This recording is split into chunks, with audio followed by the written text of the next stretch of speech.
Supreme court का फैसला आजादाना और मेरिट पर मबनी है, इसे पूरी तरह तस्लीम करते हैं। राना सनाउल्लाह का रद्द-ए-अमल, कहा पीटीआई ने बड़ी देर कर दी, यही सीधा और कानूनी रास्ता था। अगर पहले इसी तरह अदालत से रुजू करते तो ये रिलीफ इससे पहले भी मिल सकता था। फैसला है, आज इस फैसले को पीटीआई जो है वो वेलकम कर रही है और अदालत की भी तारीफ कर रही है। तो इन्होंने बड़ी देर की, यही एक सीधा और लीगल रास्ता था। उन्हें शुरू से ही एजिटेशन करने और गलत तरीके से कभी जो है वो जेल का गिराव और कभी जो है वो वहाँ पे 10,000 आदमी इकट्ठे करने की कोशिश और कभी इस तरह के जो है वो मामला की बजाय अगर ये इसी तरह से अदालत में परसू करते इन अकॉर्डेंस में दिला तो मेरा ख्याल है कि ये रिलीफ इनको इससे पहले भी मिल सकता था। तो अब उन्होंने एक राइट फोरम पे अपना केस जो है उसको परसू किया है, तो उसे जो भी उसका मेरिट था उसके मुताबिक भी सुप्रीम कोर्ट ने फैसला किया। हम जिस सुप्रीम कोर्ट के फैसले को जो है वो ऑनर करते हैं। लीगी सेनेटर नासिर भट्ट का बानी पीटीआई की अस्पताल मुंतकली से मुतालिक रद्द-ए-अमल सामने आया। सहाफ़ी ने सवाल किया, सुप्रीम कोर्ट ने बानी को जेल से अस्पताल मुंतकिल करने का फैसला किया है, जिस पर नासिर भट्ट ने रद्द-ए-अमल दिया। उन्होंने कहा कि मुझे लगता है नवाज शरीफ हुकूमत के खिलाफ फिर साजिश होने लगी है। बानी पीटीआई जहां जाना चाहते थे पहुंच चुके हैं। सेनेटर नासिर भट्ट की जानिब से यह रद्द-ए-अमल दिया गया है। तो लीगी सेनेटर नासिर भट्ट का बानी पीटीआई के अस्पताल मुंतकिल से मुतालिक रद्द-ए-अमल सामने आया है। सहाफ़ी ने सवाल किया, सुप्रीम कोर्ट ने बानी को जेल से अस्पताल मुंतकिल करने का फैसला किया है, जिस पर नासिर भट्ट ने कहा मुझे लगता है नवाज शरीफ हुकूमत के खिलाफ फिर साजिश होने लगी है। बानी पीटीआई से अडयाला जेल में मुलाकातों का दिन। बानी पीटीआई की बहन नौरीन न्याजी को मुलाकात की इजाजत मिल गई। पुलिस ने नौरीन न्याजी को दागल से अडयाला जेल गेट 5 भिजवा दिया। अलीमा खानम और डॉक्टर उज़मा दागल नाका पर गाड़ी से उतर गईं। तो बानी पीटीआई से अडयाला जेल में मुलाकातों का दिन, इसी बारे में बात करते हैं यासिर हकीम से। यासिर, इस हवाले से अपडेट कीजिए। यासिर से इस हवाले से बात करने की कोशिश करेंगे। अभी अपने नाज़रीन को बताएं कि बानी पीटीआई से अडयाला जेल में मुलाकातों का दिन। बानी पीटीआई की बहन नौरीन न्याजी को मुलाकात की इजाजत मिल गई। पुलिस ने नौरीन न्याजी को दागल से अडयाला जेल गेट नंबर 5 भिजवा दिया। आपको बरह रास्त से चलते हैं। स्पीकर पंजाब असम्बली मलिक अहमद खान गुफ्तगू कर रहे हैं। No, it is an exact science. We have the gadgets today, the scientific framework today that we can look beneath the earth, we can find out what we have. So the thing which brings me to a conclusion is that framework, that political will, that the Council of Common Interest, people sitting there, the arrangement between the provinces and the federation. I have seen that the Supreme Court had to intervene and a document was sent to the honorable judges of the Supreme Court in recent past.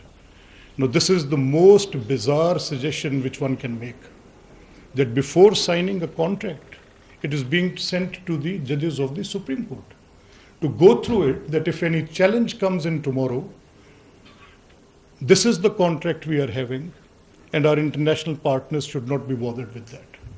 So it kills the sense of justice straight away. So where is that political will and decision making lacking? Is it the parliament which needs to look up?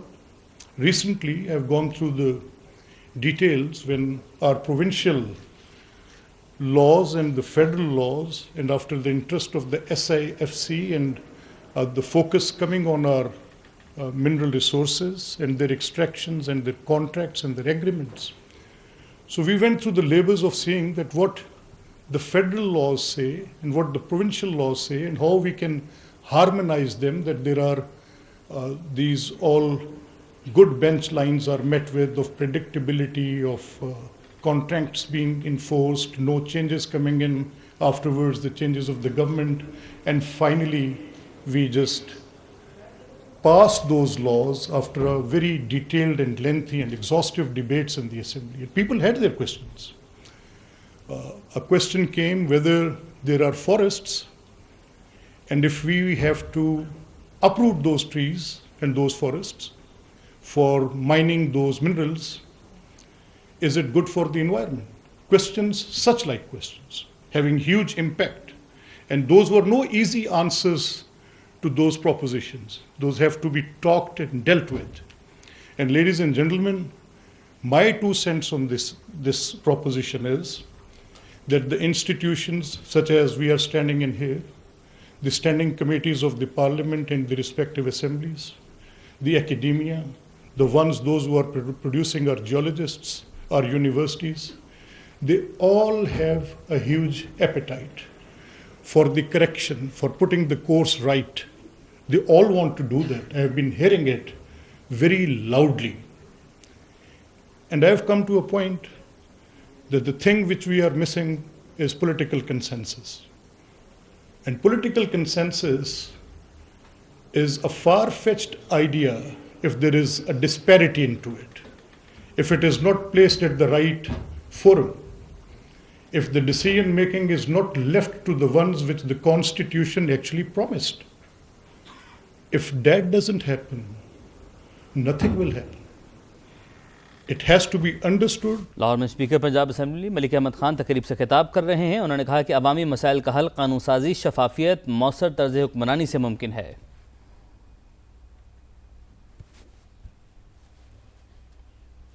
Lahore की अहम खबरें जानते हैं reporter corner में, जहां पर anchor person महक असलम, जहांगीर खान, दानियाल उमर और कासिम अरशद मौजूद हैं। ओवर टू यू महक।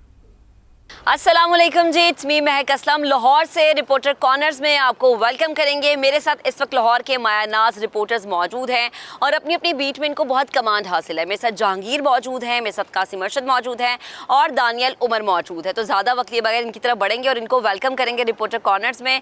आप सबका बेहद शुक्रिया। लाहौर की इस तपती गर्मी में इस वक्त हम जहाँ पर मौजूद है, आप अंदाज़ा लगा सकते हैं कि धूप बहुत तेज़ है, लेकिन सहाफ़ी का काम होता है कि ख़बर और हक़ाइक़ आप तक पहुँचाना।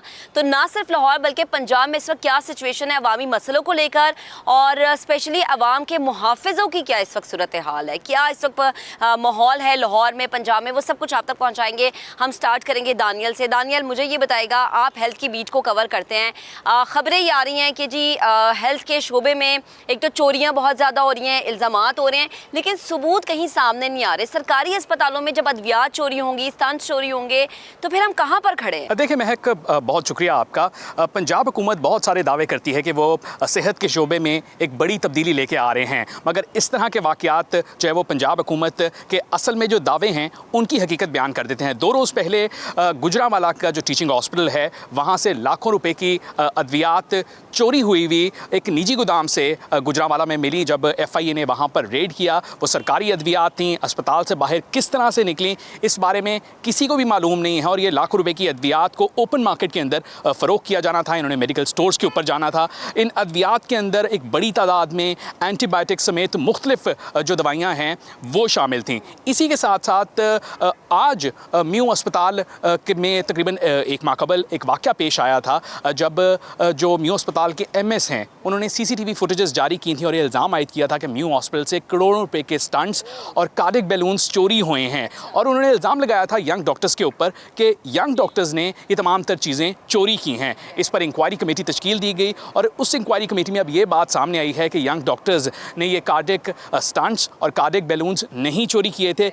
किसने चोरी किए थे अब तक मालूम नहीं है। पंजाब हुकूमत की बड़ी नाअहली ये है कि आज 21वीं सदी में 2026 चल रहा है, दुनिया बहुत आगे चली गई है। हमारे डिपार्टमेंटल स्टोर्स के अंदर एंटी थेफ्ट सिस्टम लगे होते हैं। जब कोई भी चीज़ RFID सिस्टम के बगैर बाहर जाती है, किसी भी वेयर हाउस से, किसी भी डिपार्टमेंट का जो वार्ड होता है वहाँ से, तो अलार्म ब्लिंक कर सकता है, उसके बारकोड्स होते हैं, बाकायदा तौर पर तमाम तर चीज़ें होती हैं। तो पंजाब हुकूमत इतनी नाअहल है कि अब तक ये तमाम तर सिस्टम्स जो है वो नस्ब ही नहीं कर सकी और हर साल करोड़ों रुपए का नुकसान होता है इस वजह से। जब अद्वियात चोरी होती हैं, सरकारी अद्वियात जगह जगह सूबे के अंदर, मार्केट के अंदर फ़रोख्त होती भी जो है वो मिलती हैं, इसके ऊपर अस्पताल के जो मुलाजमीन हैं, जिस तरह गुजरांवाला में वाक़या हुआ, तो फौरी तौर पर महकमे सेहत पंजाब ने जो असिस्टेंट प्रोफेसर हैं, फार्मासिस्ट हैं, इस समेत जो मुख्तलिफ लोग हैं, स्टोर कीपर्स हैं, इनको मुअत्तल तो कर दिया है, मगर ये मुअत्तलियाँ तो हम कई सालों से देखते हुए आ रहे हैं। इन मुअत्तलियों के बावजूद जो चोरी का सिलसिला है